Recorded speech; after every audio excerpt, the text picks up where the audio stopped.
I'm just studying to be working for the National Weather Service. Okay, Commissioners. Hey, What is this? call this April first meeting of the Riley County Commission to order. Please, everybody join me in the Pledge of Allegiance. I pledge allegiance to the flag of the United States of America and to the republic for which it stands, one nation, under God, indivisible, with liberty and justice for all. I'm gonna make a motion that we adjourn the meeting. No. April. April Fool's. It doesn't have to be an April Fool's. No, we've got stuff we gotta get through here this morning at least. I know we got a short meeting. You have a meeting in Randolph today, on that what it was? Yeah. Okay.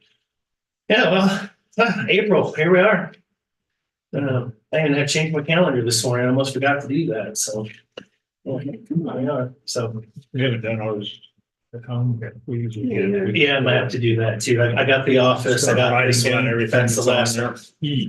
And then I've got one at work too, I'm gonna have to change that. Technically, that's 4, so I'm halfway there. Give me credit, I'm halfway there.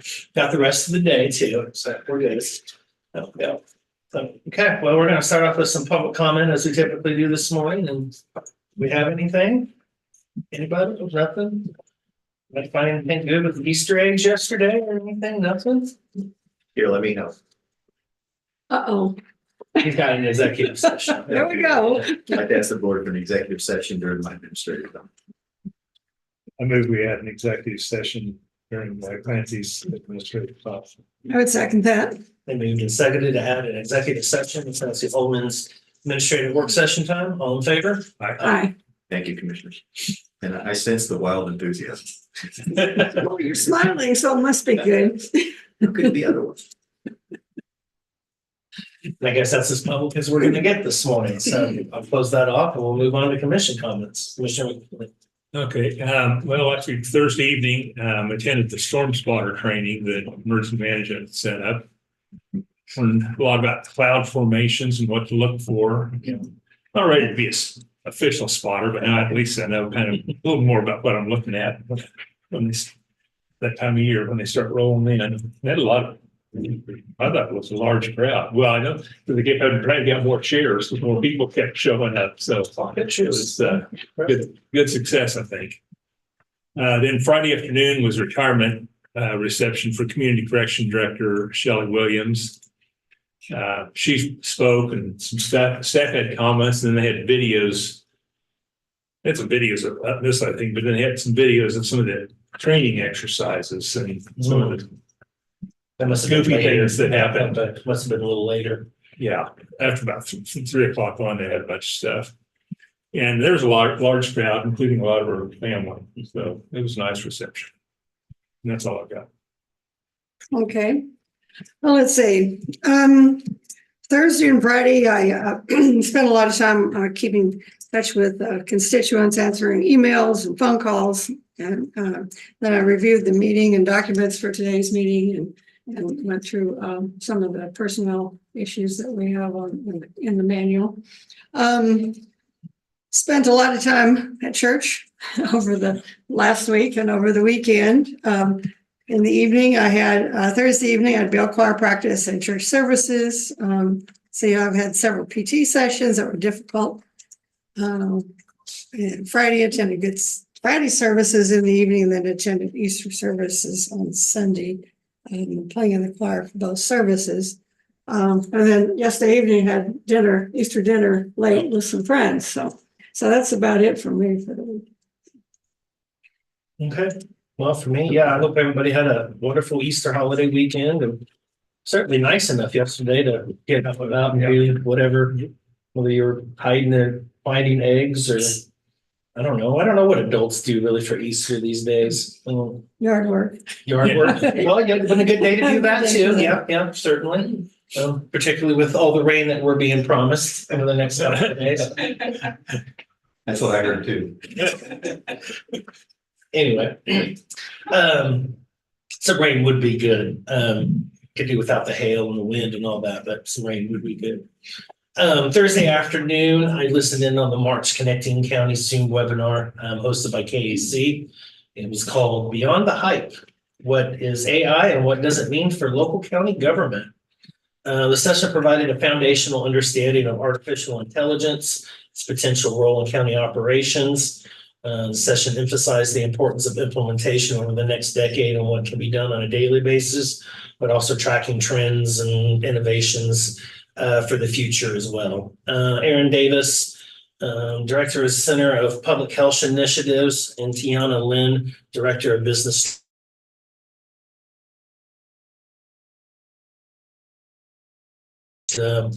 There was pretty well attended, and there was a lot of questions, as you can probably imagine in that. Friday, I too attended the retirement ceremony. I kind of showed up early, so I guess I missed all the videos and all the cool stuff, I guess. That seems to be a common theme. Thought it was very well attended. I don't know if that phased off throughout the 3 o'clock, 4 o'clock. It was full of people. Yeah, the whole room was full. And that kind of makes sense. There was people from all different sectors. Community corrections works with all different sectors, so it's not surprising. I guess when you've been here for 30 years, you're gonna know somebody. So that's just kind of the way that works. But yeah, it's always sad to see that institutional type of knowledge and that length of stay go, but certainly wish her well. Future endeavors. She seems to be a little nervous about it. But I think when you wake up this morning and you don't really have to do anything or go anywhere, it'll set in pretty fast probably. So yeah, I always appreciate everybody's service and dedication and just time spent working for Riley County and the citizens as a whole. So other than that, for me on the weekend, I really just catched up on some much needed rest. I really needed some rest. So it was pretty peaceful and quiet. Did some chores around the house. Slept in some NCAA basketball just because there wasn't really much else going on. Looks like the Royals are going to be the Royals this year once again.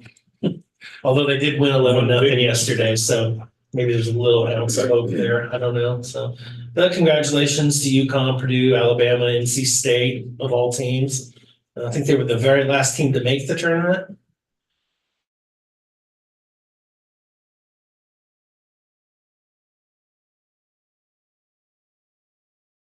Over the weekend, one from Michigan and one from someplace else, Furman or something. So guess we're trying. So and with that, that's about all I've got. Ready for business commissioners? Yep. First item I have, need a motion to approve public fireworks display permit for Bruce Zimmer with the Randolph Lions Club for June 29th, 2024. Okay, I would make a motion to approve that the chair sign the fireworks display permit for Bruce Zimmer with the Randolph Lions Club. Second. It's been moved and seconded to have the chair sign the fireworks display permit for Bruce Zimmer with the Randolph Lions. All in favor? Aye. All three signed, please. It's going to be on the 29th, Yeah. Yeah, they was at it this Saturday. Saturday before. And pie. Ice cream and pie. Ice cream and pie.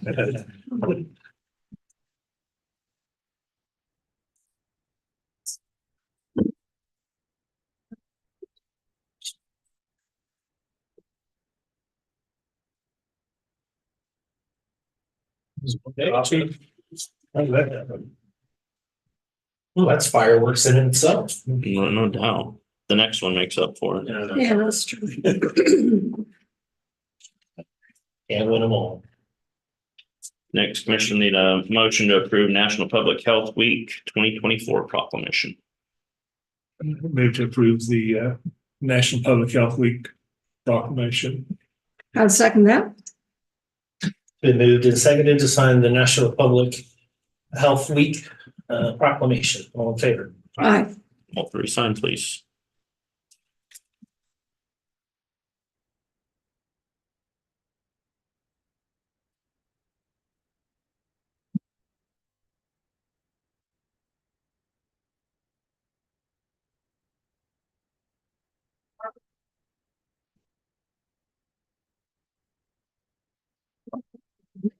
Yeah. Also, National County Government Day. Should be a proclamation coming for that. I hope. What is that? The whole month of April. Oh, okay. Let's get that. That corresponds with Public health.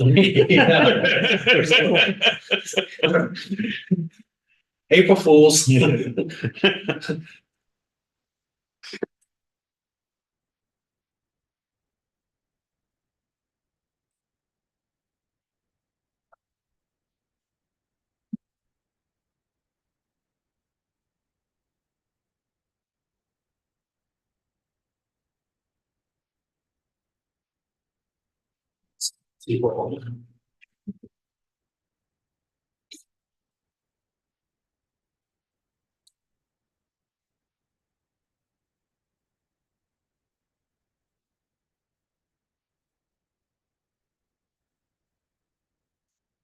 Should put on this mental health week or something. Yeah, that's what I was. That's what I was thinking too.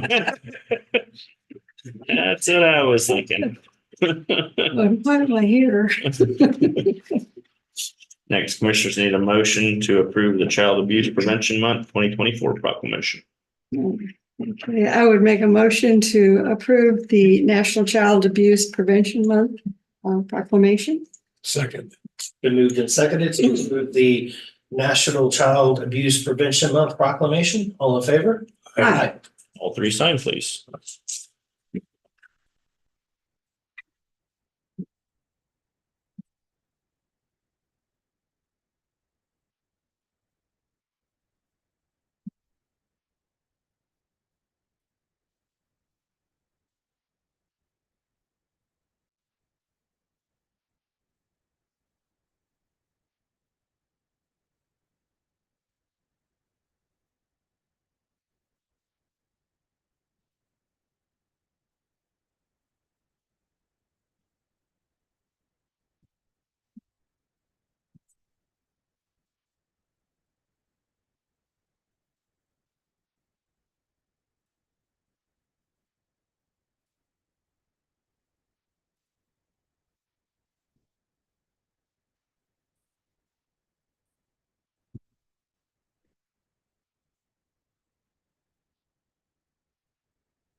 You.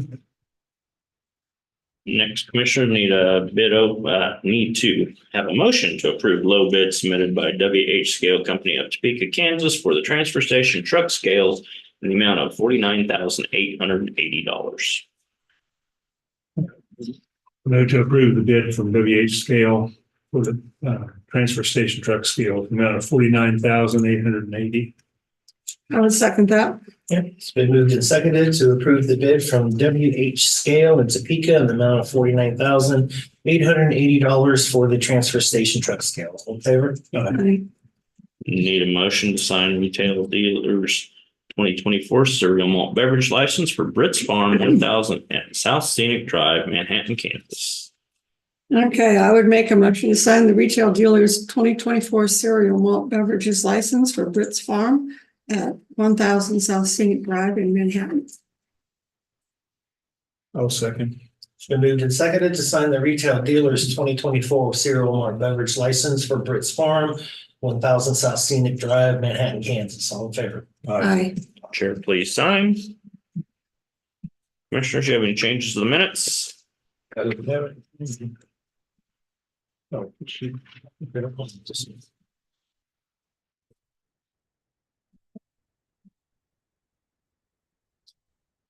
I would move to approve the minutes of the March 28th meeting, which was in. Thank you. I would second that. Been moved and seconded to approve the minutes from the March 28th meeting as written. All in favor? Aye. Out of the tentative agendas of the commissioners. Any items for next week's press conference? Okay, next, commissioners, you will have. Oh, go ahead. I did have some county officials luncheon. Do we have that again this one? Because it's on the 8th. It's gonna always be on there, but they usually just cancel. If the commissioners have a topic, we can schedule one, or if the department heads sometimes have a topic, but I don't know, you guys have any topics? Okay, sounds good. All right, We'll not anticipate having one then. Plan on June. June. Next, you have executive session at 9, commissioners. Michelle was talking, she gave a little talk, part of it was the same one she gave it here. And then she also said, people ask what I'm gonna do. And she said, not what I'm gonna do, is what I'm not gonna do. Yeah. I'm not gonna do, I've been doing that for so many years. I'm not gonna. Well, she Respond to mentioned the V word, volunteering. I said, ooh, you better be careful. Oh, yeah, yeah. That will get you into trouble. One of the ones she says, I'm not gonna have to answer to elected officials. Yes. I was standing back behind. I don't think she'd seen me because afterwards I walked up. She goes, "Oh!" So I looked around and didn't see anybody, and she laughed when she said it. She said, "I'm not going to have to ask someone for permission to go on vacation. I'm not going to ask this." Right. It was several string of funny stuff there. I'm not going to have to write grants. That was one of her things too. So I don't blame you for that. He said, Vern Hendricks asked me, he says, "You know what? I could use some help sometime writing grants." Said you volunteer.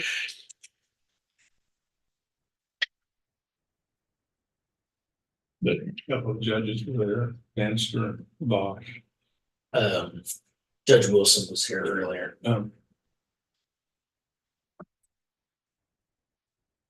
Lewison was here too.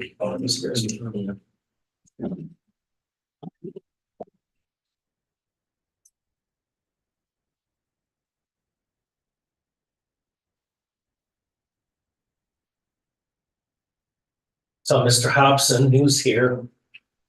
Leon? Oh, yeah. And former RCPT director. Yeah, that's better. I looked and I thought, I know him, and I looked again and I just, he was in it like a Hawaiian shirt. Yeah, it just threw me off. Where's he at now? He's just traveling. That's all they're doing. He's here for a month, he said. Yeah. They got a They sold RV it. and they're just traveling around. Sold their house, or well, I think he was just renting anyway. Yeah. They don't have a house, just living in the RV. Traveling. He said, I asked him what all was that. He said, I said, well, how many miles have you got on that? He said, on the RV, he's got 24,000 miles. But on the Jeep, they haul behind it because they stop places and then take trips. They got 40,000 on that one. Mm-hmm. He said the first year they went to somebody in Arizona, I think their family in Arizona, and then went up the West Coast. Yeah.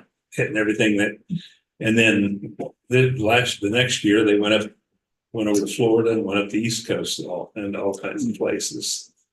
This year, probably up through the middle somewhere. Mm-hmm. Not sure how long we'll do this, but this is, It's kind of I'm neat. really enjoying it.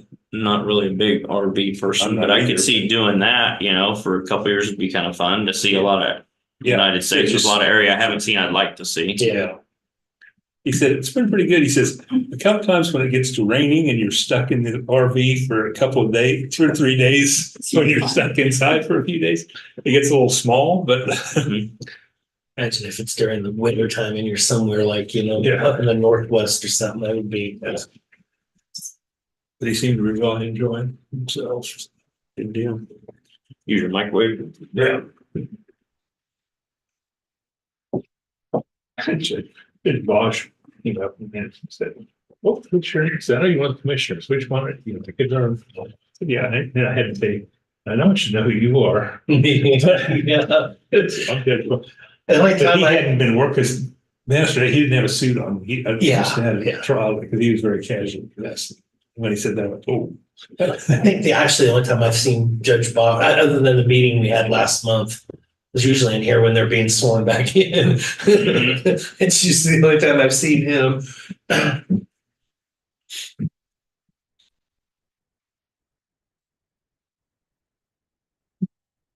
But he also works on a lot of the other district cases, so those are the ones that were significantly attached to Manhattan, so.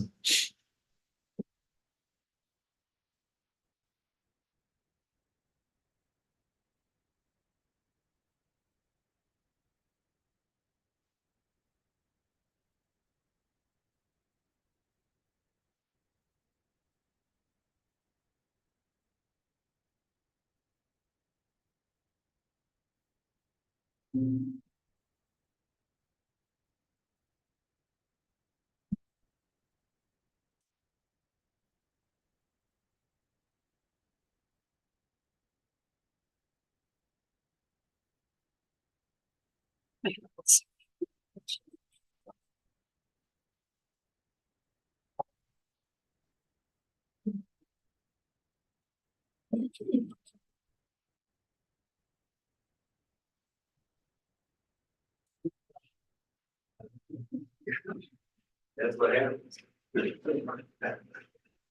Every IT cadet should. That should keep back. That's. Thanks.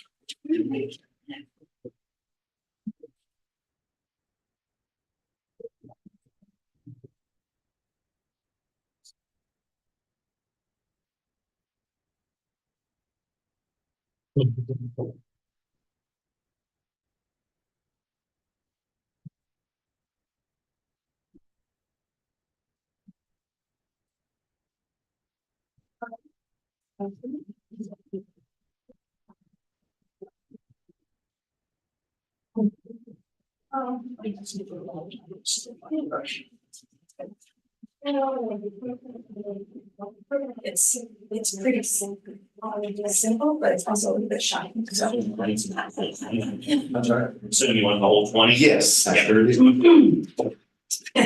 so we might have to discuss.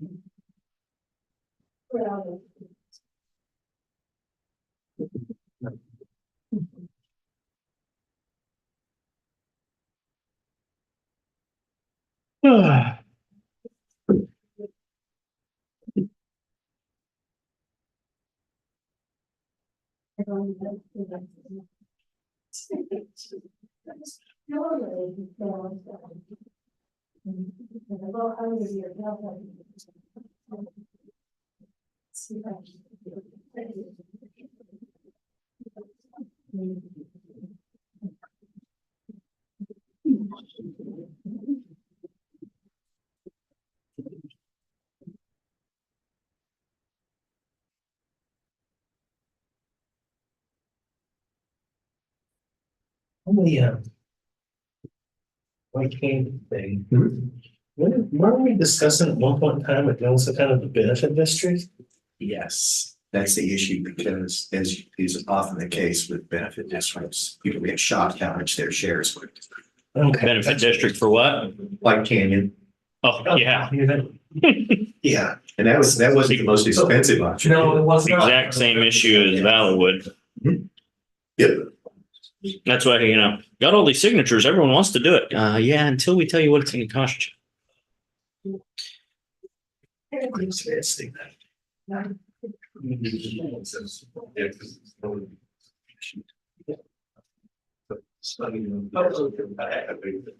Appreciate it.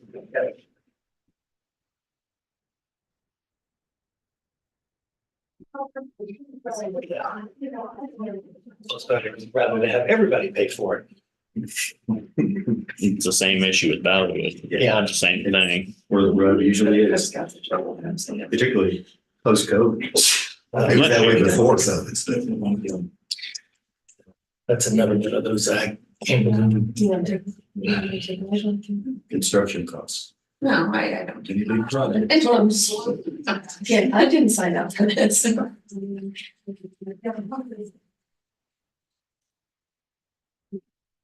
No, I'm still taking. I can take just I. Work.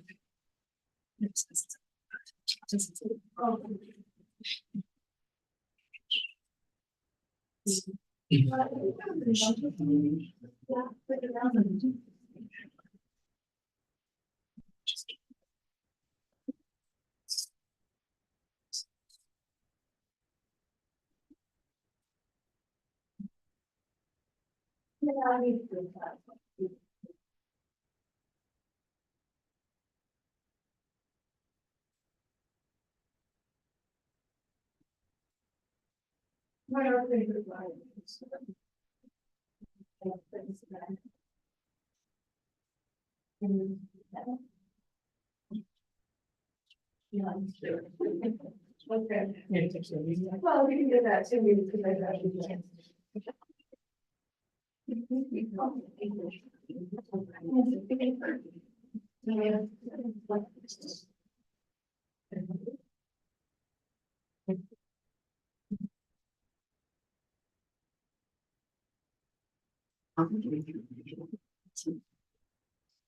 I mean, I don't get a chance, I just don't put on these culture factors. And I feel like April 20th is like one of those. Talk to you briefly, or do you need to go on this?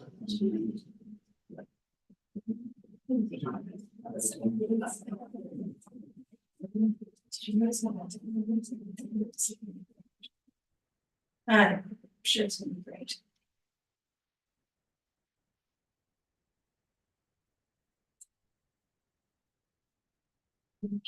Sure. Yep. Sure did.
Cats were on a roll there for a while.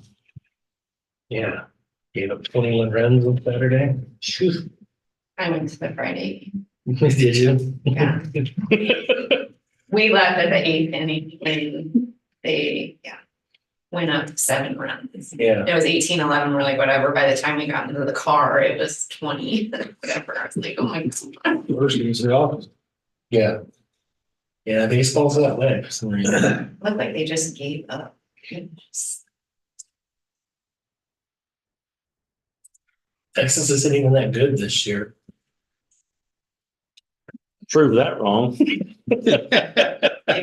weren't good. But I mean, K-State just made a lot of errors. Yeah. And then it's You look like the bad news bears out there. Maybe get a little head getting a little too big, maybe. I always say a loss early in the season isn't bad for you mentally. At least they didn't get swept. Focus. But you know, toughest part of their schedule is still yet to come. So they won Sunday? No. no. Oh, what day? did they win? Thursday, first game, they won They had to big. go. Yeah. Oh, really?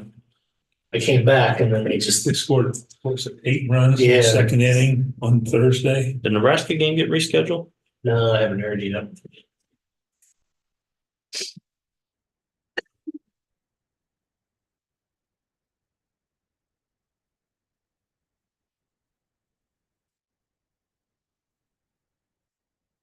Yeah, Big 12 and baseball's kind of down this year. So, Meeting here to do. All right, I'll move the county commission, including Chairman Ford, Vice Chair McKinley, and Commissioner Felke, recess into executive session on potential litigation for the purpose of consultation with Clancy Holman County Counselor, attorney for the commission, which would be deemed privileged in the attorney-client relationship, an exception to the Kansas Open Meeting Act. Open meeting to resume commission chambers at 9:20. Elizabeth Ward, Human Resources Director, Michelle Reed, Payroll and Benefits Specialist, will be present during a portion of the executive session to provide factual information. I would second that. It's been moved and seconded that the Board of County Commission recess into executive session on potential litigation. All in favor? Aye. Aye. Aye. Thank you.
You're back on, commissioners. The Board of County Commissioners come out of executive session. I would second that.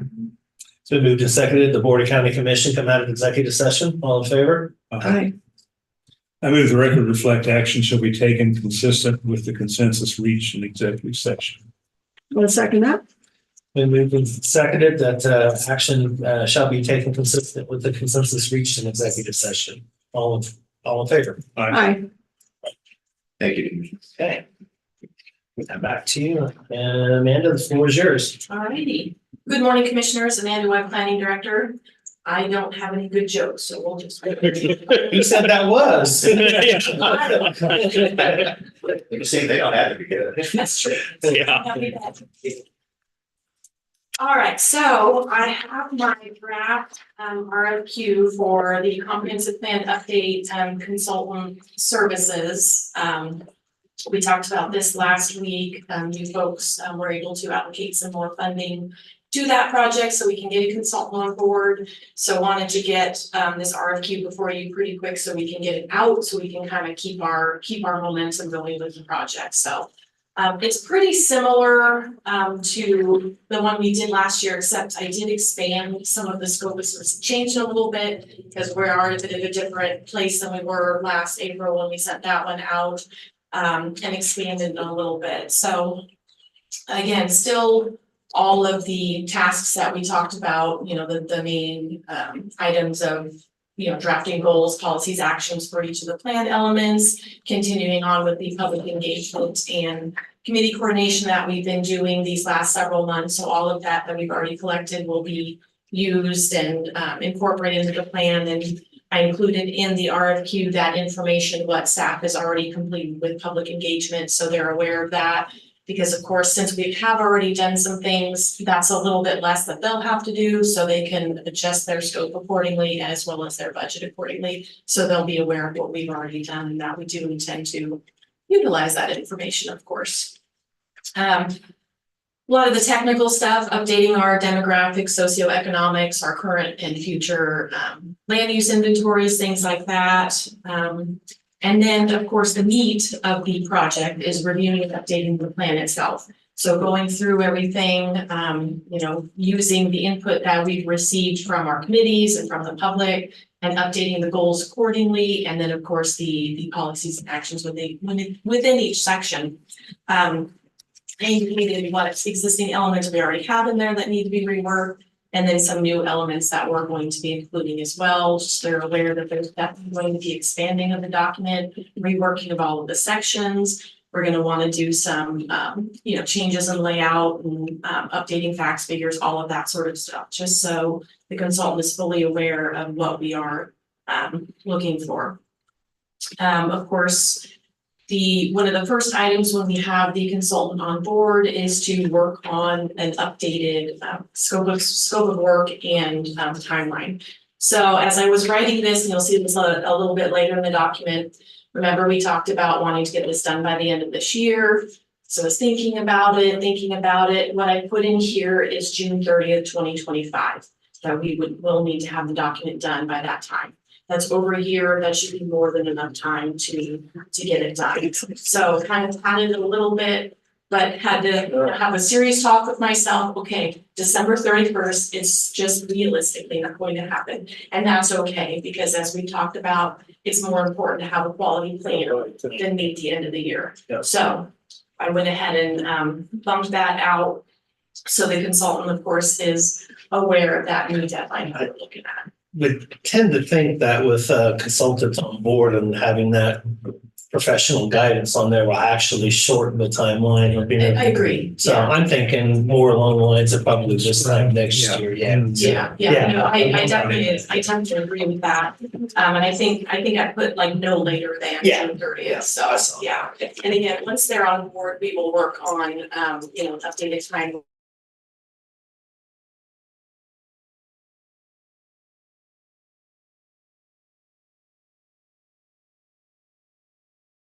Really realistic at this point, again, which is okay, which is perfectly fine. So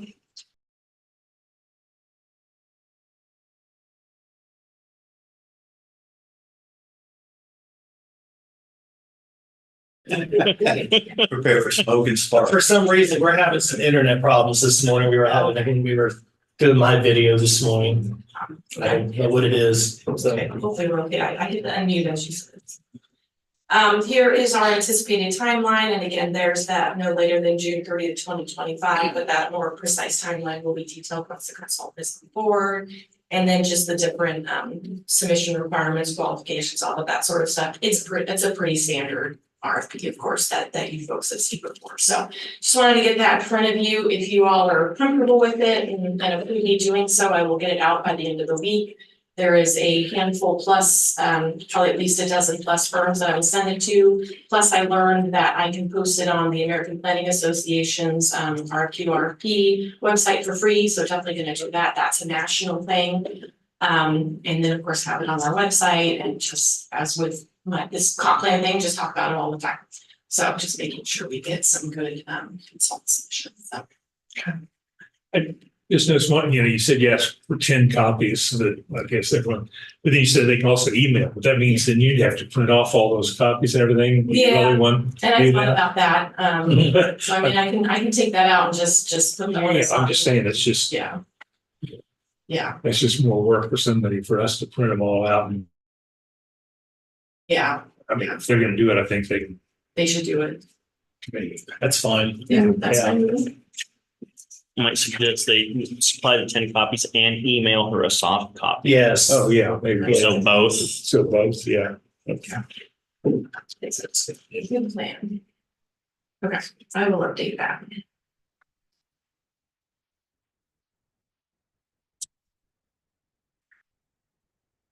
Not a problem. Anything else?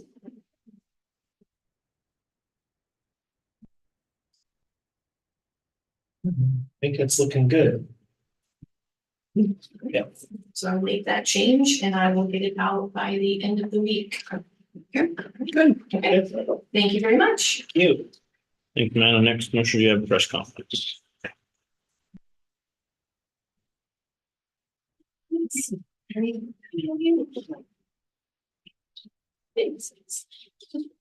Yes.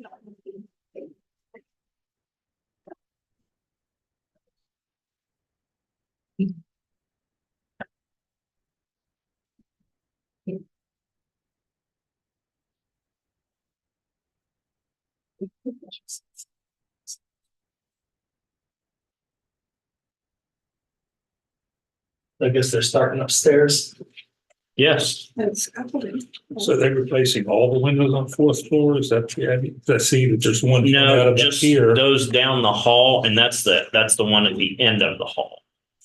So just on the hallway there. Oh, the other one's in the stairwell. Mhm. And there's only what, 2 windows in the space. One isn't it? big one. in One the big one. hallway. Yeah. And then one No, at the in the end. space One on the itself. end. In the space Itself, they just wanted. one and then cutting two, because I don't know why when they design this, see how every floor has 2 and that floor has 1. It doesn't make sense, yeah. I don't. It isn't like it was a later addition. Well, maybe Made there no was some sense at all. reason for it. What they- Might have been something. Yeah, Enjoy the trip today. Oh, yeah. Is there anything in particular? I mean, that's tough.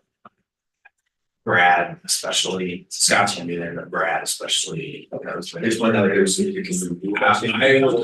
This is only 3 part of the session. Okay, yeah, I should be able to, I'm doing interviews this afternoon, so sorry about that. No, we do. I don't think there's anything that I know that Brad doesn't know. Does that make sense? Yeah. I'll visit with them before, make sure we're on the same page. Yeah. Yeah. Yeah. I really wanted to go out just to see it again. I spent a lot of time there in my career, so I'm just curious what it looks like. I'm sure better. it is, it's great, yeah. I'm sure it's really deteriorated. I won't be surprised about that. what Yeah. is this? That's how. That's the old firing range, the old one. Okay. Go Ready ahead, to go? cafeteria. So, good morning. I wanted to share, Sergeant T's been making the rounds at the commission meetings and sharing some of the 2023 stats. So I'm just gonna hit some of those highlights if you have any questions about them. This is gonna be information, won't give you all of it, but I picked out a few, cherry picked a few things. Accidents were up just slightly. There was a total of 161 accidents last year. The 5-year average is 150, so it was up about 7%. A little over half of those are animal related, so most of those are probably deer, with 81 total accidents in the county. 31 involved a fixed object, and then 30 were another vehicle. The top locations were 24 K-13. I know KDOT's got projects going for that, and that's kind of historically been a bad location. So hopefully we're gonna be able to address that in the next few years. 24 Marlatte was number 2. I was a little bit surprised about that one. And then US 77, Tuck Creek Boulevard and Green Randolph Road, and KDOT actually is doing that as well. So you're aware of that, but it mirrors kind of where we're having some accidents and such. Injury accidents, good news on that. There were a total of 29 injury accidents last year, and this includes Riley, Leonardville, and Randolph inside the city. This is actually a 16% drop from the year before, so that was good. The most of those injury accidents are occurring on US 24 south of the 4 Mile corner. So we've tried to address that with increased traffic enforcement in that area to try to cut down on those for next year for sure. Looking at crime data, there was an average over the last 5 years of 6.8 Part 1 violent crimes and 51.6 property crimes that occur every year. In 2023, we were down significantly on the violent crimes. There was only 2 Part 1 violent crimes, and then 32 property crimes, which is both of those are significantly lower. So we're very happy about that as far as crimes in the county. Calls for service over the last 5 years, we've had an average of 2,300 total law calls for service. So that's everything that's officer initiated and citizen initiated together. This is up slightly. In 2023, there were 2,368 total calls, which is about a little under 2% higher. Citizen initiated calls was an average of 1,330. Last year, we had a little bit less at 1,170, and then officer initiated calls were up 20%. There were just under 1,200 total officer initiated calls, and that includes like traffic stops and just calling out anything, a lot of self-initiated stuff on that. Surprisingly, the busiest day of the week was Thursdays, which is a little bit interesting to me, but just a little bit above the other days. But you know, in Manhattan, Fridays and Saturdays are a little bit busier. But for whatever reason in the county, Thursday is their busy day. As far as the officers I already touched on, Pat's been noting that he's directing traffic along those areas where we're having accidents. And then I just want to say, the Part 1 crime and violent crime being down, Sergeant T, I think, is doing an excellent job, and his officers are doing an excellent job, and they're really, really good at identifying repeat offenders and working very hard to address them. And when they do that, they're doing it in conjunction with, detectives, investigations, and neighboring counties. We have really good working relationships with Clay County and Marshall County, and it's anywhere to try to get intelligence and vehicles and that sort of thing, and try to address those. It's always those few folks that are causing a lot of the problems, and they're really, really good at working on that. From the department standpoint, 2 weeks ago, the chief and the AD traveled to Alabama to receive our certification from CALIA. It was a really big deal. This is our 3 or 4 year renewal where they really looked at our stuff. I know we had the on-site assessment several months ago. We got good comments from her. As always, there's a few things that they always they earn their money and stuff, so they always come up with a few It things. was just 8 and it was just nitpicking. Yeah, always got to find some things, but that's good. And the good thing about accreditation is it really makes you look at things that sometimes you may not want to look at if you're a police department, and make sure that you're addressing especially those high liability items. So it's a really, really good thing, and it was a neat certification. I know in April we have Telecommunications Week is April 14th through the 20th, so just a heads up on that. From a staffing standpoint, I was very fortunate last week. A couple of the captains and I were able to travel to some training that was funded by a DOJ grant, so that was completely funded, which was good. Training can be very expensive, but it was really beneficial talking about staffing, how to really use several different methods, a lot of math involved. So I had to put on my math brain again and such, but really good talking about staffing. So I appreciated that as we look at future budgets and where our needs and wants are in regard to that. Our current staffing, I was just gonna hit it real quick. We've got 2 graduating from the academy on Friday. I'm gonna travel down there for their graduation. We're doing a hiring process right now, and if Captain French was here, he would tell you that they are really close to full staffing. They have a lot of new hires in training, but I got a visit with some of them last week as they're doing some of their basic certifications. They were in TASER and such, and excited to have a large group of new correction officers. So that's really, really good news on their end. On the sworn side, we are about 7 down right now, but we're doing a hiring process, and I have interviews actually this afternoon and tomorrow, and we have it's looking very promising. That's a good group. So some things have kind of changed here this spring. The process that we did for corrections and for police, I've been I was promoted 3 years ago, and this is the most applicants we've had this spring, and really good applicants. And so very, very blessed that we're in this position right now, and excited to interview and bring some of these folks on. We're 7 down. Graduation's coming up in May, and historically,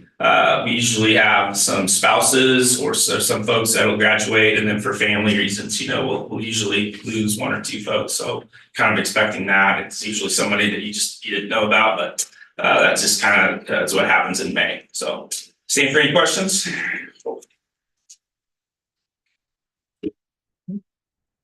Okay, appreciate it. Thanks, Rick. Appreciate it. Safe out there. Okay, got a couple health-related proclamations this morning. I guess April's a good time for those.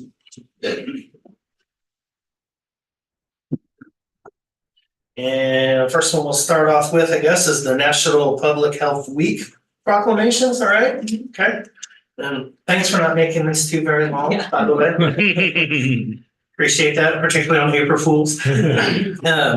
So we'll start off here. Yes, whereas the theme for National Public Health Week in 2024 is protecting, connecting, and thriving.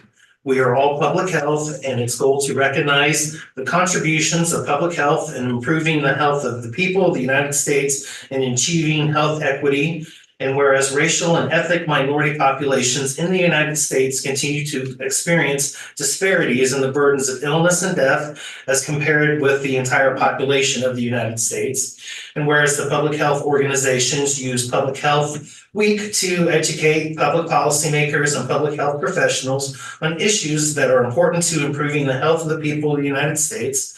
And whereas public health professionals help communities prevent, prepare for, mitigate, and recover from the impact of full range of health threats, including disease, outbreaks, natural disasters, and other disasters.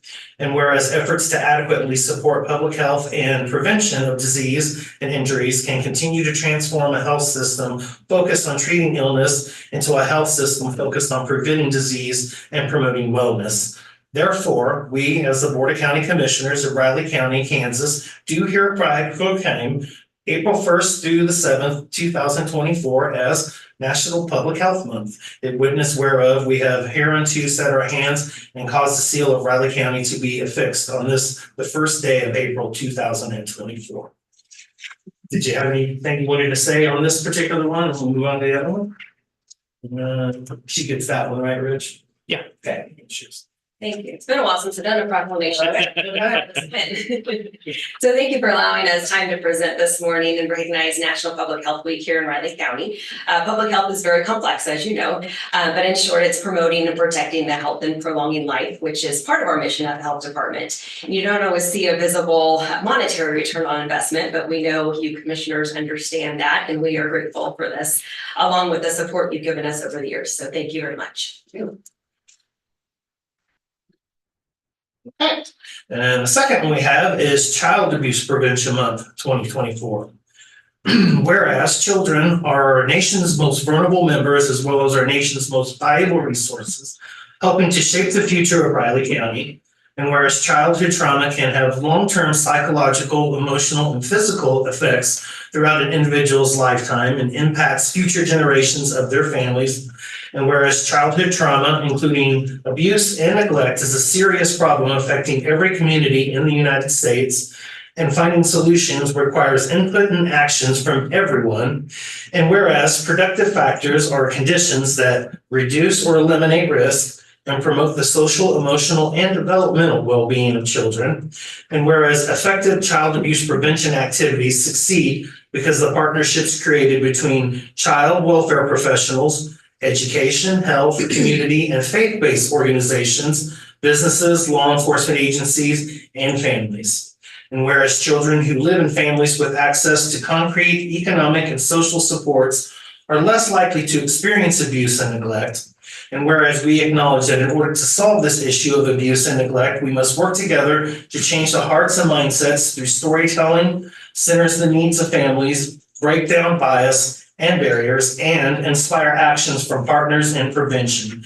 And whereas prevention remains the best defense for our children and families, therefore we, as the Board of County Commissioners of Riley County, Kansas, do hereby proclaim April 2024 as National Child Abuse Prevention Month. In witness whereof, we have hereunto set our hands and caused the seal of Riley County, Kansas to be affixed on this, the first day of April 2024. And I'm sure you got some words to say there too. And again, thank you for allowing us to present this proclamation to recognize National Child Abuse Prevention Month. In this month of April, we want to recognize the importance of families and communities working together to prevent child abuse and neglect. Our programs at the health department, such as child care licensing and others in the community, play such important roles in the safety of children. So we appreciate our community coming together to support these roles. Thank you. Thank you. Thank you.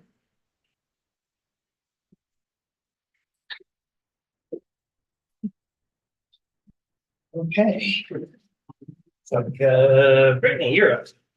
On with Amanda. Good morning, Commissioners. Brittany Phillips, Budget and Finance Officer. I also have Amanda Webb, the Planning and Development Director. So just a little background, of course, as you know, we've presented several financing options for facilities. And at that meeting, Commissioners told the Budget and Planning Committee to move forward with start plan a retreat. So we've had several meetings as the Budget and Planning Committee. And here's the information that we gathered from those meetings. So to ensure a quality retreat, it's recommended to schedule this for early fall. Doing it in May, getting the RFQ out, we thought that would just not really work out. And we really want to have a good retreat and make sure that we get a great facilitator as well. The next item is the facilitator must have experience working with municipalities, which did lead to successful municipal projects or agreed upon municipal goals. It's recommended to have someone outside of Riley County to prevent biases, possibly someone from Wichita State or even someone on a national level. And then from the retreat, a written strategic plan is to be formulated from the facilitator for staff to review on an annual basis, with continued retreats every 1 to 3 years to update the plan. So it's the recommendation of the Budget and Planning Committee to hold the retreat in early fall with a professional facilitator. Do you guys have any questions? Is there anything that I missed from our meetings? Okay. No. I did have something, I can't find it right now, but it was about making sure that facilitator would not have any ties to organizations that might change the outlook of what their recommendations would be. And I think you've got it in here somewhere. Mm-hmm. Yep, and we're gonna go through the RFQ next. Okay. And that's more It's in there. specific. Okay. So we just wanted to bring you back what we gathered from our meetings and just to see if you guys had anything else to add or if there's anything that we missed. No, I think probably at this point in time, early fall, since it probably makes sense. We obviously working on the budget, which is the most important thing, and that takes up a lot of obviously staff's time as well as our time, and really need to have that out of the way. And then, yeah, probably would be good just to go ahead and jump right into this. Also, comprehensive plan will have professional service working on that, so that could be part of the conversation at that point in time too, so they both kind of mold in together a little bit, so. We were talking about having it during the week, so, or if we wouldn't have to take Saturdays, I want to make sure that's. I actually disagree with that, but I'm gonna live with it. But it is what it is. Do we get a motion from the board on holding the retreat in the fall with a professional facilitator before we proceed on the RFQ? I moved to pre holding a retreat in the fall with a professional facilitator. I would second that. Been moved and seconded to approve holding a county retreat in the fall with a professional facilitator. All those in favor? Aye. And the updates are not with, we talked about it 1 to 3 years. That's not with the facilitator, right? That's just, Right, that That's not would gonna be be part of their- staff, yeah. okay. Thank you, commissioners. Right. So we have a draft RFQ in here for you, and you'll see there's a lot of comments and questions and kind of highlights, because we want to, again, when we're sending this out, we want to make sure we're capturing everything you're looking for in a consultant. So that's why there's so many different questions there for you folks to weigh in on. Just quickly, one thing that we caught that unfortunately we didn't get to change before submitting. In the anticipated timeline, May 27th is Memorial Day. We probably all don't want to be here on that day. So we'll just bump that out to May 30th and do it at your meeting on that Thursday. Okay. And then similarly, this, I have May 27th here. That's actually just incorrect. That should be May 10th. So just FYI, those dates will change. Those are things that we noticed before. So we will change those dates. Again, if you're comfortable with the timeline overall, we can make those changes. And then I don't know if you folks we just want to kind of go down some of the questions that we have, or how you want to review this as we're here today. Basically, we're just wanting to make sure we've captured everything you want the facilitator to do, both for the retreat as well as the written plan. Is there specific content you wanted the plan? Is there specific, specifics that we should probably include in here, so then the facilitators can give us tailored submittals for their qualifications. So, and then of course, their budget and all of that. And then that was another thing, we have a blended budget. I'm not sure if you folks just wanted to hear from the consultants as to what it would cost and go from there, or if you want to assign an amount to put in there. Yeah. Yeah. We seem to be not very good at putting price tags on these sort of things, so maybe we ought to listen for a change. Leave that open and let them tell us, so. The one thing for a list, the board of county commissioners, elected officials. An idea, is it going to be 50 people or 10, I don't know how many all that adds up to, but just say it's going to be about 20 people or whatever that comes up to. Mhm. Just so they have an idea of how big of a. Pretty good idea, because some organizations do organization wide. We had one in Sedgwick County, like several hundred people. Yeah. Yeah, just so they know. Yeah, we can That kind of gives them a better idea of how many they're doing. Mhm.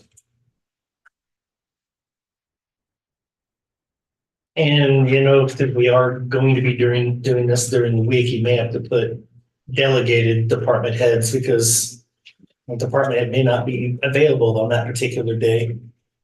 So they may have to delegate that to a deputy or somebody else within the department. Sure.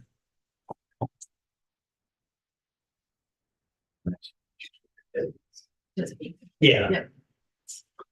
I guess that's the proper legal term. Well, you gotta pick at these things, otherwise why am I here? We often ask that, Clance. It's taking you this long, hasn't it? I just keep reminding.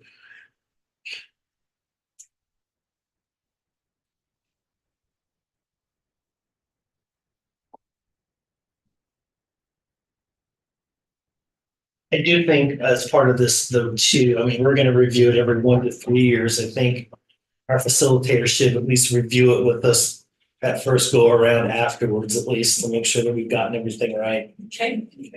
So, yeah.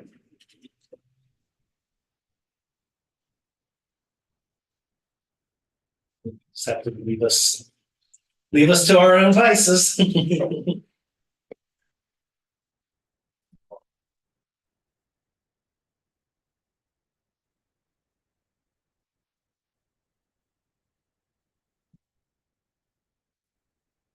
So any other services we want to include? I will add, as you just said, helping us year one, making sure we're still. We'll add that. And then any other qualifications, any other questions or whatnot you would like them to consider when they send their response to us. Well, you mentioned just municipalities on there. I mean, I would just say, you know, work with local units of government in particular. I mean, that's fine, but I mean, some of the stuff we're discussing is not going to necessarily be urban or municipal. Yeah, I try to do jurisdictions or public entities, so I'll go through and change that. Okay. Same municipality. If needed, similar to what we did in the other one, you know, if we have Yes. 10 copies plus one. Yeah. Email. Digital One electronic. copy. Yeah, I would have that.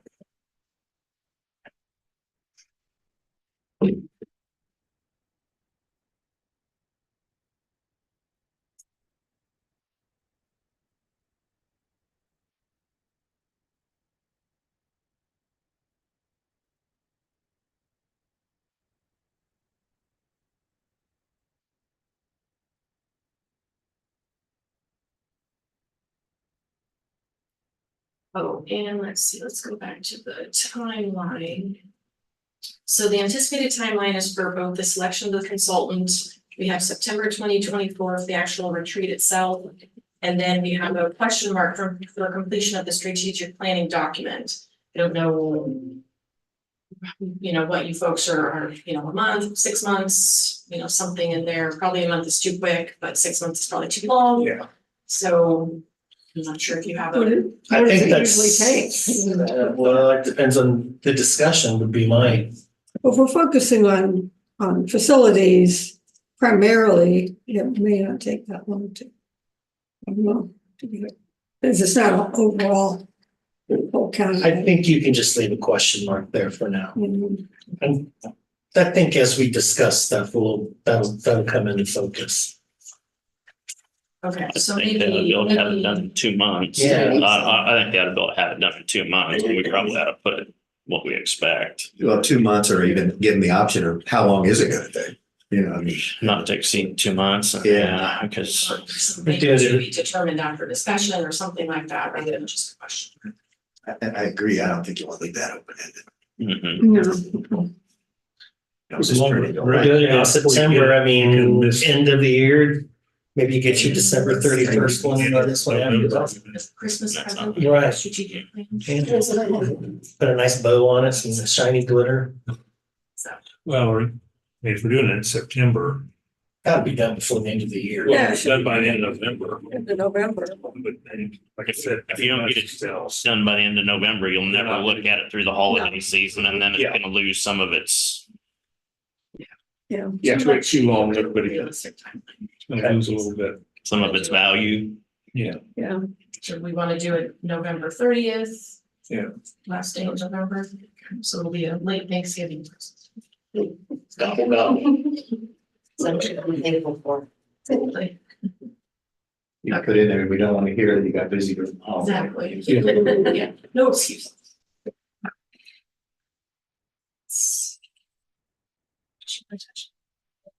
Yeah, Yes, so thank like even November 20th is the 30th or something. That, I'll say Thanksgiving's late, Thanksgiving's the 28th.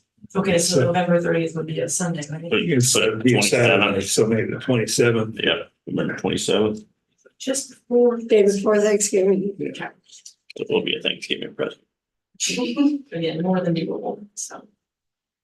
And we also wanted to confirm that you folks are intending for a 1-day retreat. Yes. And just a full 1 day retreat, full day, I guess.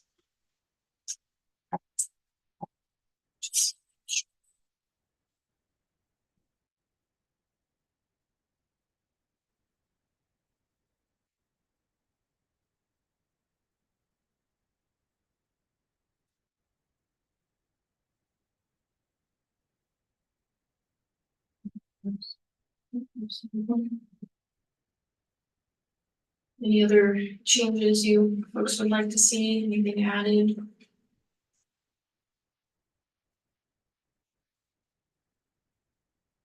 It's pretty thorough.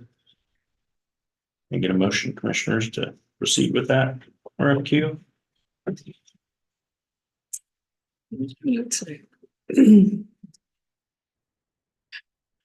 I would like to make a motion to proceed with the RFQ as discussed. I'll second. It's been moved and seconded to approve the RFP for retreat as discussed and presented per the timeline proposed. All in favor? Aye. Aye.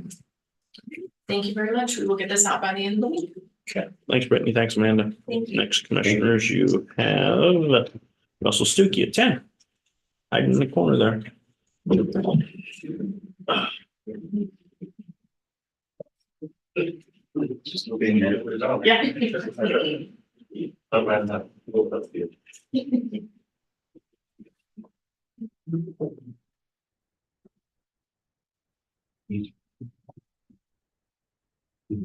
Zero respondents for their questions. Actually, I don't remember, I was just saying this, that I could not open it, we're waiting for interesting questions. Is all I was gonna do. Yeah. That was good. Yeah. I thought that there's. Didn't got like. No, they didn't. But he thought that could be. Yeah, no, I haven't seen this. So I was gonna miss it just now, but just say we'll wait on the answer, there'll be questions you have to. Yeah. Okay. That's not planned to do.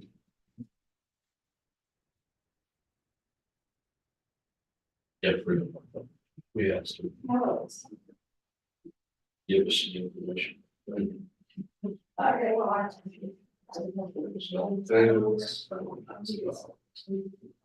It's gonna hold in the water.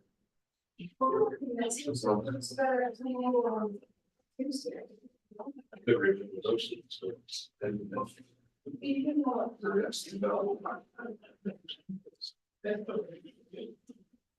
know we kind of talked about it, we just gonna talk about the. What's the ground, it's like little stuff, it comes slow. Sorry, trees. Trees won't be cleared out. At least. Yeah, we're up with the needs of things.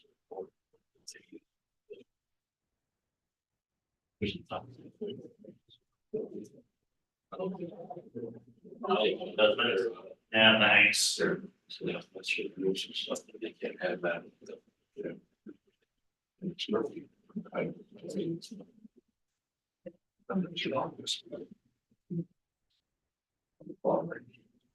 think we don't wait for that. I'm sure.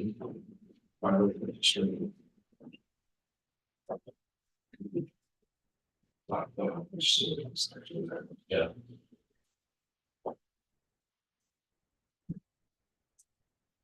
You're fine.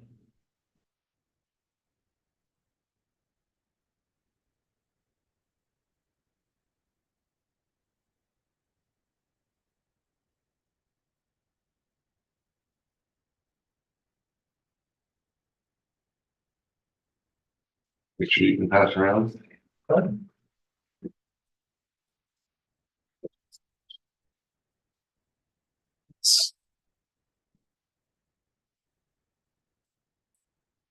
think that's a big weather here coming to. We're taking some tan. Well,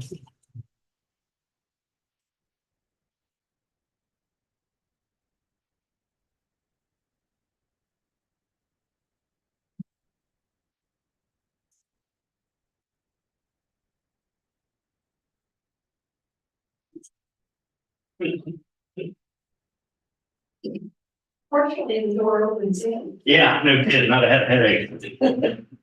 Worse than I already have. That would not have been a good deal. Workers' comp. Okay, go ahead, Russell. Morning, Commissioners, Russell Stuckey, Riley County Emergency Management, Fire District Number 1. With my March staff time update. Again, still working with IT and getting the mobile command post CIP project upgrade going. And preparing for severe weather. We haven't had one severe weather event this month, and during that event, we had an issue with the Everbridge notification system wasn't getting the feeds from the National Weather Service. Upon Lori looking into that some, the Everbridge uses a third-party vendor to get the RSS feeds from the National Weather Service, and that third-party vendor had an issue. And so now I believe Everbridge is working to complete that task themselves and get rid of the third-party vendor.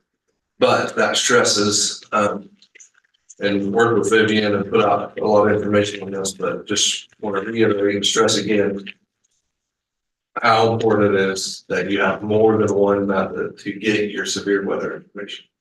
And there are multiple ways to get it. Obviously, the number one that we promote is the county notification system. You go on the county website and sign up. And I think last I knew there was 85 different things you pick from, whether it's severe thunderstorm warnings, watches, tornadoes, warning watches, blizzards, freezes, floods, tsunamis, the whole nine works. There's like 85 different things you can pick from. So choose wisely because you don't want them all. Yeah.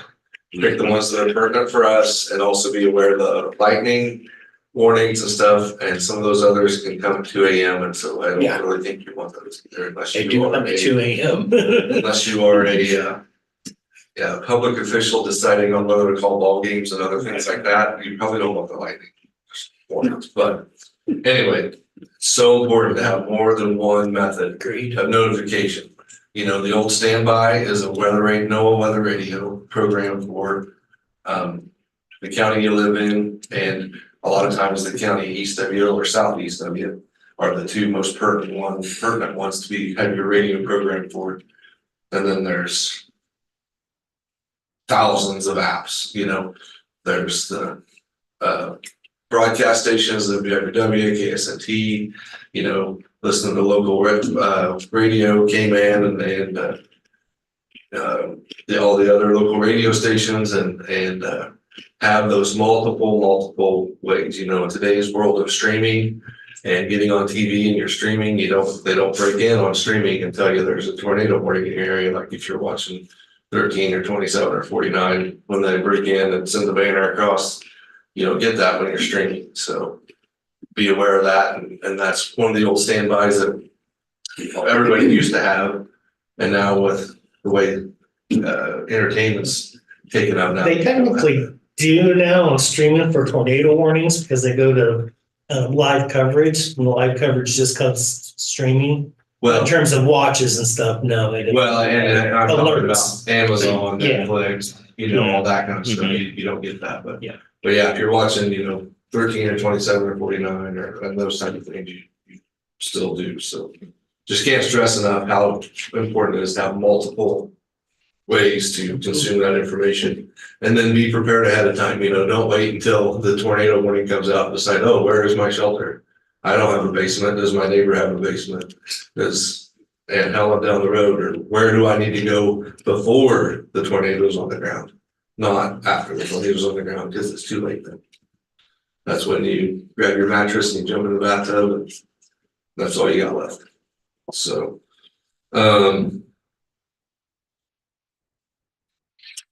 we're working on a community wildfire defense grant, which will potentially provide funds through via the Forest Service first, via the National Forest Service. It's really competitive, and majority of the money has went to the mountain states that have the big true forest fires. The wildland fire, grassland fire has gained status, but we're gonna give it a whirl. One of the big things is they take states that have roof ordinances, meaning an ordinance that you don't have shingles and combustible roofs. Yeah. Versus metal roofs and stuff like that. And they automatically, half the money is set aside for those states because they want you to have those ordinances, because then it's less likely that your house is gonna catch on fire during a wildfire. Because you don't have a combustible roof, which makes sense. So automatically, we're not in line for half the money. And then all the money is available to those states. And half of it is guaranteed to those states. So the other states are only eligible for half the money. But that could be money to be used for establishing fire breaks, having public-private partnerships. Like a prime example would be on the front of the extinguisher there. Those trucks are actually sitting on Fort Riley, and that's Fort Riley's fire break between their property line. It's on Fort Riley up to their property line to keep their fires on the fort. And that is an example of what could be done. Now, if it's done on public property, it's not probably going to be distant every year. It'll be allowed to grow up in native grasses, and then it can be controlled burned every year to keep the cedars and the things that aren't controllable when they catch on fire established, keep them from becoming established. And so there could also be things where, wildland and urban interface things where there's pasture and wildland right up against town, going in and mechanically removing some of that type of stuff. So that's what the community wildfire defense grant would be used for if we were eligible to get it. There is a 25% match, but a lot, if not all, that can be in-kind match. So if we go out there and actually do control burns, then our time and equipment can be counted towards the 25% match type of thing. So that's one thing that we're working on with the Forest Service to try and get in place. Been going through our policy manual, doing the annual updates, and hopefully have those our SOG manual updates up to you soon with Deputy Chief Martin's leaving Martin's position being open until Monday, when our new candidate is scheduled to start. That slowed that review process down a little bit. So we submitted our assistance to firefighters grant for approximately $150,000 worth of fire protective gear, structural bunker gear, and extractors that are made to wash that heavy duty gear and with all the contaminants on it. So we'll see if we're more successful this year than we were last year. John Ellerman and I met with KDOT representative on the easement that they want to obtain from us at 24 and 13 there by station 112. They want approximately I think it was 1.1 or 1.3 acres right down there by the culvert, basically down in the ditch. And for a drainage easement, we would still kind of have use of the property as far as like occasionally we go down there and we'll practice doing a control burn or something. And I think we own just under 5 acres there, like 4 or 5 acres. But we had a couple of questions for him and he hasn't got back to us on the questions John and I had. So once he answers those questions, then we'll bring it back to the commission for approval. I think they offered $1,800 for that easement. So once we get our question answered, we'll bring it back to the commission. We did receive an anonymous $10,000 donation through the Greater Manhattan Community Foundation, and the intended use for that was purchase stuff that the fire department could really use, but may not be funded through budgetary purposes. So One thing we're gonna get is some refrigerators for the fire stations. All of them didn't have a refrigerator, and some of them had some old hand-me-down refrigerators that were not very good shape, and so we're going to upgrade those, and then we're gonna talk to the advisory board meeting, which I believe is next week. And I think our suggestion to use some of the other is for signage at some of the fire stations, so people actually know, hey, this is a volunteer fire station, because some of them don't have any signage, and some of the signage out there is in pretty sorry shape. And so that's the other thing we're looking at, using some of that donated money for.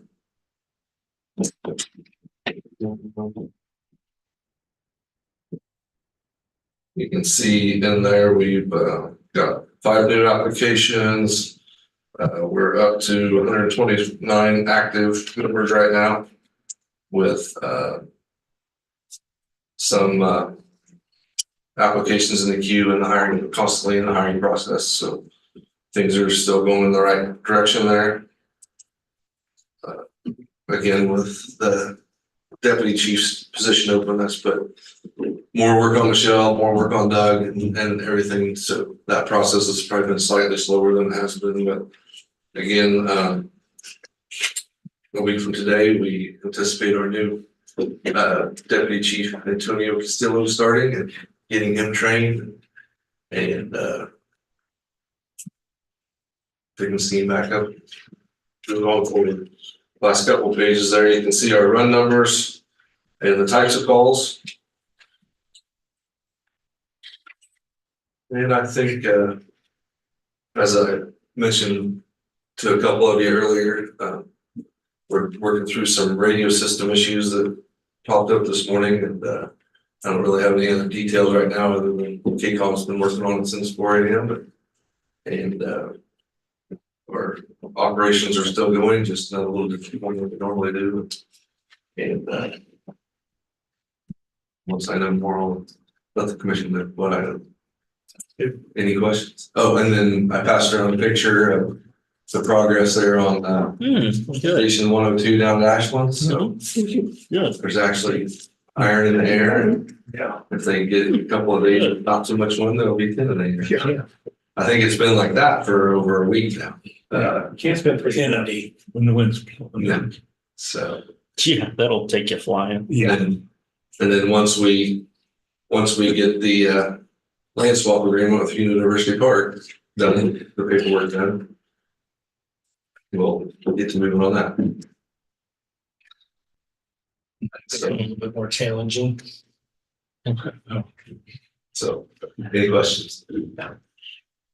Just noticed going up to family for Easter out at Oldsburg. I tell you, we got a real cedar problem with my University Park, and then you turn east past Randolph. I mean, those things have gotten so bad. They're out on the road easement down there, and Lord help us if anything up there ever goes. Yeah, that's what the community wildfire defense grant.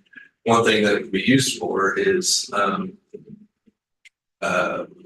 getting back control of even just road easements. So it could be money for either a contractor or public works to, either rent the right equipment to go along the road easements at least get the roads back to, instead of trees 20 foot apart clear up here, get at least 40 or 50 or whatever that road easement is, trim back. And then the other idea is, maybe like a long Corps of Engineers property, if we can make agreements with the landowner, say, hey, we got money, we can send this contractor in and make a 40 or 50 foot swath along your fence line to separate you from the Corps, protect your property from a wildfire that gets loose on the Corps property.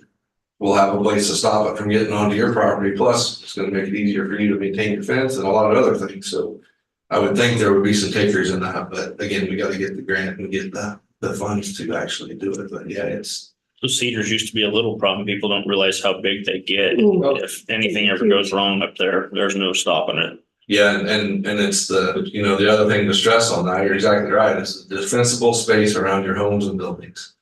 There's a lot of properties out there, that we're just gonna have to write off because it's gonna be too dangerous for us to send the firefighters in there, because like you said, not only the county road, but then you go down that long private drive and, Just covered the tree. yeah, I mean, you're just sending people into a tinder box and those evergreens, they can just, everybody's seen them torch off like a blowtorch. I kidded Dennis Peterson for years, through his career, how red cedars need to become a noxious weed. It's his worst nightmare. I agree. And I know it's been mentioned in the comprehensive plan meetings too. Yep. In the comprehensive plan to identify. Those things are horrible up there right now on some properties. Oh, yeah. When he said the Corps does have somebody up there this year. Yeah. Are they doing fire breaks or just, junk along the? Kind of a all inclusive deal. They're reclaiming some land, basically putting in some fire breaks, cleaning up a lot of the deadfall from the floods where the floods brought a lot of the trees up and there's just a solid line of dead stuff, all the way around where the water line was, and cleaning a lot of that up. And so, that's one of our issues is when the fire gets into that, then it just creeps all the way around the lake. And, a lot of that's not accessible other than by foot. And, we don't have an army of 300 people to go down there with rakes and shovels and axes and chainsaws. It's a big problem, but yeah, I think Brian McNulty would obviously be the subject matter expert, but what he told me was this is, I think, the third time that they've let that contract, but this is the first time that they've actually got the contractor to show up. That they let it like 3 years ago and the contractor just never came. They let it another time, and I think the contractor put in for some mobilization money and then still never showed up. And now this time the contractor actually showed up and they've been going like crazy and cleaning a lot of stuff up. Unfortunately, they found out there's a lot of pack rats up there and they have to clean out their machines every day, and they missed one part of one machine the other day and we went on a bulldozer fire and one of their bulldozers burned up. But one of the contractors. So, but they've really been good. They've been good to work with as far as the burning of the brush piles and on burn days and not burn days, and doing a good job of disking around their brush piles and making sure when they burn them, they're burned in the right way and monitoring them. So the contractor, their name escapes me, but they've been really good to work with. Okay. Anything else? Thanks. Thank you, sir.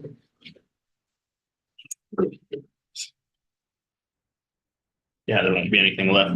Russell, your last thing on there. Thank you.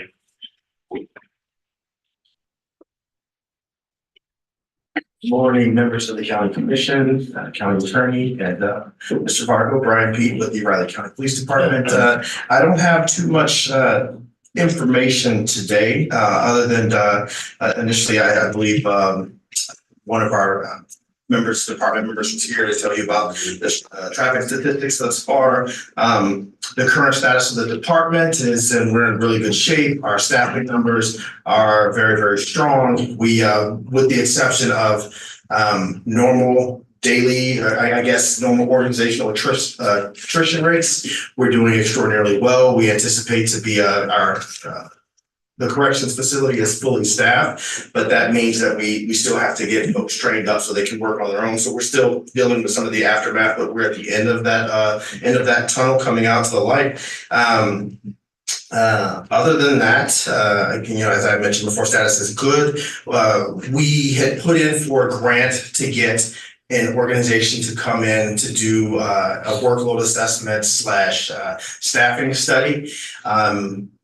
Rather than bringing someone in contracting, I'm under the assumption that the government entity that handled, or the fiduciary agent for that, there must have been several other departments that have requested the same thing. So rather than sending in someone to do that workload assessment staffing study, they opted to give us money to send members of our department out to Florida, if you would believe it, out there on the coast for a 3-day session on how to perform the workload assessments, the staffing studies, and what those formulas are. So we actually initially were going to send 3, but then it opened up for another 3. So we went ahead and took that. So we sent 6 individuals out from the department to include our human resources manager, corrections, and patrol and administration.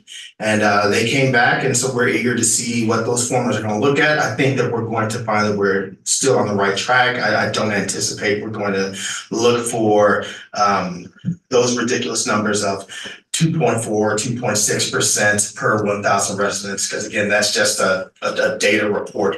And I think that the department has historically done well with the current staffing levels that it has. So we will be working to provide those numbers to the law board and then passing those on through the county commission as well as the city commission here the next several weeks. The crime reduction plan has been completed. One of the next step with that plan is what I mentioned as generational or cyclical issues in relations to crime, domestic violence, those different types of things where a lot of our resources are going to. We'll look at partnering with county and city stakeholders, parole, probations, children, family services, Pawnee mental health, as some of the folks that we've identified as there are constant calls for service. There are constant potentially criminal elements that are related to that. And then seeing if that we could look at ways to provide resources as we move forward to those families so we can stomp out that generational part of it, and then look at getting folks to help moving forward from that. So that's where we are currently. The next phase of that crime reduction plan, now that we have the information to kind of isolate where we want to focus our investigative efforts and our resource efforts as well. The budget is coming up, and we have set times and appointments with members of the law board to come in, and through those appointments, we're going to give them copies or we're going to provide them with a presentation of the criminal threat assessment that we had just completed and answer any questions that the law board members may have. I believe you all should have received an unclassified version of the criminal threat assessment. And then, so if you have any questions that's related to that, but that criminal threat assessment, again, it's giving us the information that we know of what potential threats that we have here, what calls for service look like, those different types of things, so we can form strategic plans on how we're going to deal with each of those individually. So again, you can't go forward unless you know exactly what you're dealing with. And so now we've just consolidated all that information in one spot. With as I mentioned before, with the budget, in addition to having discussions with the law board members on the criminal threat assessment, and during those conversations, we're going to go more to law enforcement sensitive issues and case studies and things like that, things that cannot be discussed in public because of trade craft operational requirements, things to that effect. But we'll also be talking about the budget and what the internal efforts that the department has done to, I don't want to say cut costs, but to look at how do we maximize where we are, how do we look at reallocating expenses, and from my knowledge, giving a general estimate where we've found ways to reallocate funds and to make more effective use of funds to the tune of over $250,000 within a department. So which is going to greatly reduce any asks that we have of for the budget for the county as well as for the city. Because again, we want to make sure that the members of the public understand that we want to remain and that we are extraordinarily transparent. But with the ever increasing surges of law enforcement salaries and benefits going up in the competitions, again, I said 100 times before, I'll continue to say it's unsustainable. It's not fair to the public that we're sworn to protect. So we will do everything we possibly can to remain competitive, but to not go overboard and add to the hype and add to the inflationary issues that are related to this. So besides that, there is nothing else that's significant for me to report for the Riley County Police Department. I stand ready to answer any questions that you may have on me. Okay. Well, thank you all very much, and I hope you had a great Easter. You too. Thanks, Brian. Have a good week. Yes, sir. You too.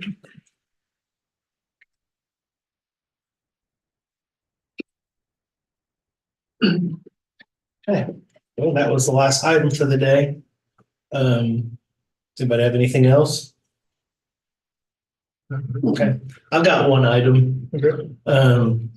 failed to mention it last week, to be honest with you, but considering everybody's starting to kind of work on budget, just as mentioned, kind of reverting back to our conversation last Monday with community corrections, might start being a good idea to have all of our department heads take a more comprehensive look at the things the state's requiring them to pay for and not being properly reimbursed, or things that we are subsidizing outside of our own scope, just so that we know.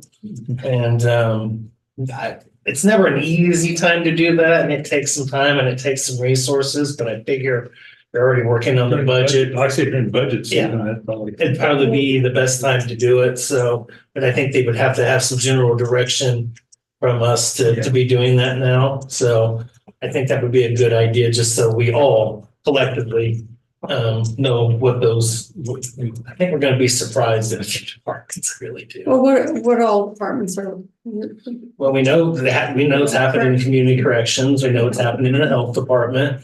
There's several pieces of legislation that are quote unquote regionalizing services. Define that however you want to define that, but the state's basic mindset is that some of the larger counties then would take on the responsibilities for the smaller counties, and depending on what the services are, depends on whether or not we're funding it or state's funding it. So I think it's a fire that we need to get out. There's a lot. Yeah. Yeah, just, and maybe there's some that we realize. Yeah. Just That would be- review it.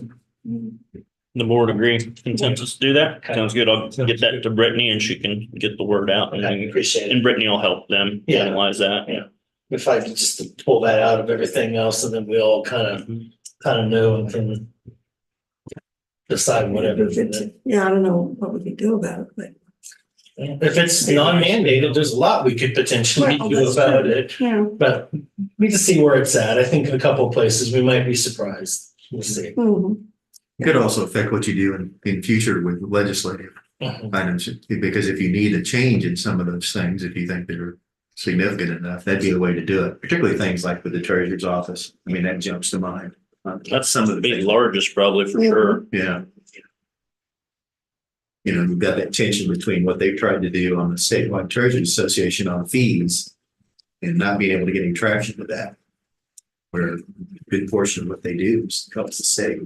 You know, to be honest with you, if demand transfers do eventually go away, and I do think they're eventually statutorily going to go away, many counties are going to revert back to that pre-model of having to charge separate fees on the local end to cover things just because of that. And if we're providing driver's licenses and we're providing basically state type of services, you know, we've got to charge more to cover our end of it, or we need to kick it back.